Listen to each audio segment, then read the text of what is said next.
Hello and welcome to The Lucky Roll, an eclectic channel for eclectic games. And today we're looking at The Binding of Isaac: Four Souls. This is a card game based upon the computer game of the same name, where you play as Isaac, a little boy who must survive a randomly generated dungeon in his mother's basement by shooting his tears at the monsters who try and kill him before facing a random endgame boss, which can include various versions of the Seven Deadly Sins, Isaac's mother, or Satan himself in an epic battle. And no, I'm not making that up. It, in turn, is very loosely based upon the biblical tale where God asks Abraham to offer up his son Isaac as a sacrifice. Now, fortunately, a messenger from God intervenes at the last second, and Abraham decides to sacrifice a ram instead. Isaac of the computer game fame is not so lucky. He's a little boy whose mother, a fanatically devout Christian and televangelist addict, becomes convinced by voices that her young son is corrupt. In order to protect him, she strips him of his possessions and clothing and locks him in a room, before ultimately deciding to sacrifice him to God to prove her devotion. Isaac escapes into his mother's basement, which is where the computer game adventure begins. It's done in a Legend of Zelda style room-to-room dungeon, where there's an insane amount of loot and power-ups to pick up, including pieces of your dead cat, Guppy, that bestow upon you unique abilities in which to battle the waves of monsters with. The game, the computer game now, has a permanent death feature, where you cannot save the game, so if you die, you must begin the game again with a newly random generated dungeon. I was unique amongst my friends when this card game was introduced to the table, as I'd never played the computer game before, and I was, to be frank, both a tad bemused and disturbed at the story of the game, and the random body parts I came across as items to use in my particular deck. The religious lunacy and depraved horror theme to this game is offset by its cartoon style and absurdity, but nevertheless, this is not a game that is very cheery to play. My friends, however, who were big fans of the computer game, were delighted, as the art style, contents, and random item play of this game mimics the computer game very, very closely.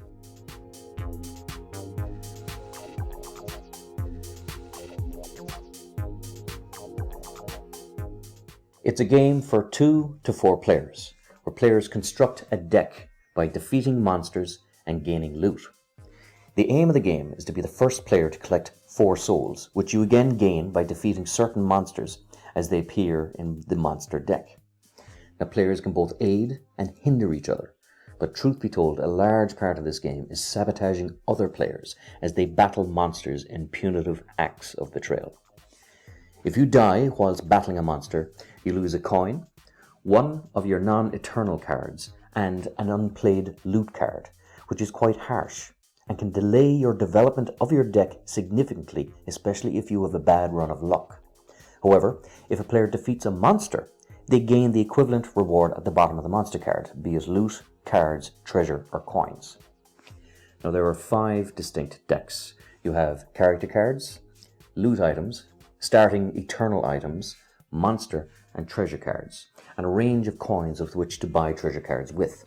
There are 11 characters with varying starting abilities who you play the game with, and they range from overpowered to underpowered, and are all unlockable characters from the computer game. Players on their turn draw a loot card, play a loot card, make a purchase from the treasure deck if they can afford it, and can choose to battle one of the monsters in play that have been drawn from the monster deck.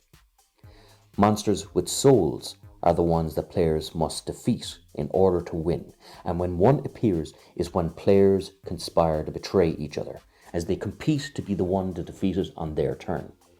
You can do this by negating the combating skills used by other players by using skills of your own against them, and empowering the monster that they are fighting against.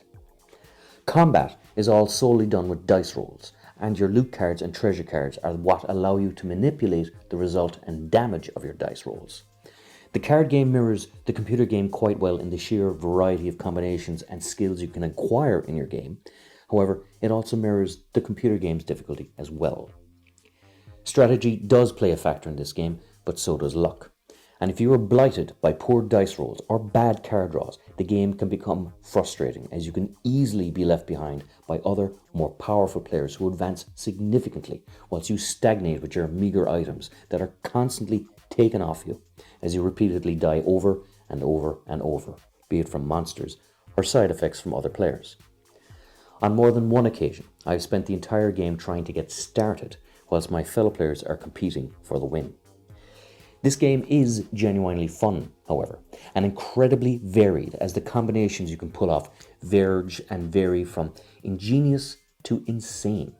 Unfortunately, this in turn can lead to significant player slowdown, as players need to think how best to use their powers in conjunction with each other, as well as ensure an adequate defense and offensive strategy for both monsters and other players who may try and sabotage their efforts during their turn. All this is great if you're having a good game, as it can become quite strategic. However, if you're having a bad one, it can be quite frustrating, as you have very little bearing on the game and end up with a lot of player downtime, as your options are limited whilst you wait for other players to take and finish their turn.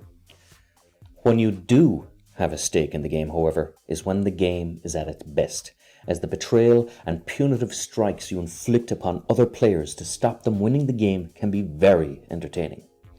There is no strict rule forcing players to screw each other over, so the consistent threats and counter-threats can make it a very high-stakes game, especially when a monster with a sole reward appears, as players beg and threaten each other not to interfere in the battle.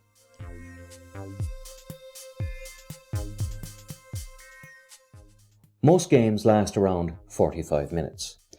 However, when you are having a bad game, it can feel longer.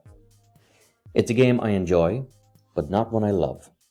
Had I been a fan of the computer game, then the game would have resonated with me a lot more, as I would have enjoyed the familiarity of the items and the feel of the computer game on the table with my friends. As a neutral player of sorts, I find the game only slightly above average. Despite its wild and varied card combinations, this is a game that is quite easy to teach to new players and has an awful lot of replayability, as your character abilities can vary drastically depending on the monsters drawn and the loot treasure cards gained. The game itself is beautiful, with a very engaging art style and fantastically presented box. Its popularity as a computer game also helps in drawing players to it, as it is a very well-known and respected IP, and the game is always a hit with fans of the computer game. For people such as myself who are, or in my case were, ignorant of the computer game, it's a very easy game to get into, despite its bizarre background story and theme. And whilst it's not a game I plan to get for myself, it would make a fantastic gift for a person who is a huge fan of the Binding of Isaac franchise, and is definitely worth a play if you ever do get the chance to try it. Players who are big fans of the computer game, though, tell me that the feel of the game is captured very well in this, and playing it with other fans leads to a great experience, as you enjoy the game together, with the added bonus of competing against players for the win, which is not possible in the computer game itself, as the multiplayer in that is co-op only. So, if you're a massive fan looking for a fresh variance of the Binding of Isaac experience, this card game will serve you very well. As always, this is Sean from The Lucky Roll. If you enjoyed this video, please like, subscribe, all that good YouTube stuff. And until next time, good luck. And unless you're Isaac's mum, God bless.